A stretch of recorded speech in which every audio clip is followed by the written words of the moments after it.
Muchas gracias, presidente. Muy buenas tardes, compañeras y compañeros diputados. La iniciativa que hoy presento propone dotar de seguridad jurídica a los integrantes de los pueblos y comunidades indígenas. Al reformar el numeral 13 del Código Nacional de Procedimientos Penales, dando derecho al imputado para que los escritos de declaración preparatoria y cualquier otro documento que requiera rúbrica durante el proceso esté escrito en la lengua que hable el imputado cuando éste pertenezca a un pueblo o comunidad indígena. Esto para que el imputado pueda tener la certeza de lo que firma y no se sigan cometiendo injusticias como hasta hoy siguen sucediendo. De acuerdo a la Comisión Nacional para el Desarrollo de los Pueblos Indígenas, hay cerca de 8,000 personas privadas de la libertad que provienen de algún pueblo indígena, siendo muchos de ellos víctimas de procesos llenos de irregularidades y violaciones a sus derechos humanos. Desafortunadamente, en México, hablar alguna lengua indígena es sinónimo de discriminación, vejaciones, impunidad y criminalización. A pesar de que en la República Mexicana se hablan alrededor de 68 lenguas indígenas que tienen 364 variantes lingüísticas. El artículo 17 constitucional, en su segundo párrafo, establece el derecho de toda persona a la administración de justicia por medio de tribunales que la impartan de acuerdo a la ley. Sin embargo, en la práctica, las deficiencias son enormes para la población en general y tristemente aumentan para la población indígena.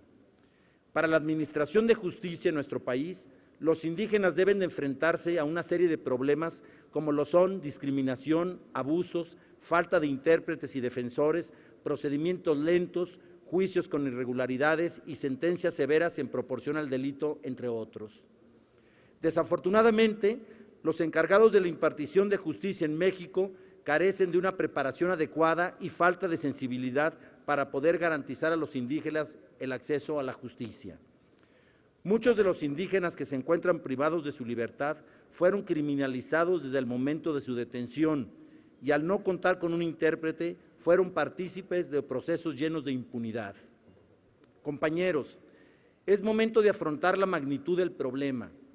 En nuestros reclusorios existen indígenas purgando condenas excesivas por delitos menores o por delitos incluso que ni siquiera cometieron.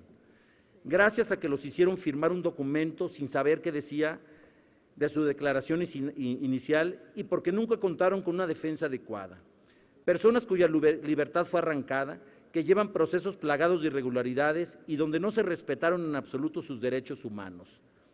La Constitución Política, la Ley General de Derechos Lingüísticos de los Pueblos Indígenas y los tratados internacionales reconocen el derecho de los pueblos y comunidades indígenas al acceso a la jurisdicción del Estado en la lengua indígena nacional del que sean hablantes. Sin embargo, dentro de la Procuración de Justicia falta mucho por hacer. De nada sirve que existan leyes que reconozcan los derechos de los pueblos y comunidades indígenas cuando en la práctica sabemos que es un tema que queda siempre pendiente. Es cuanto, señor presidente.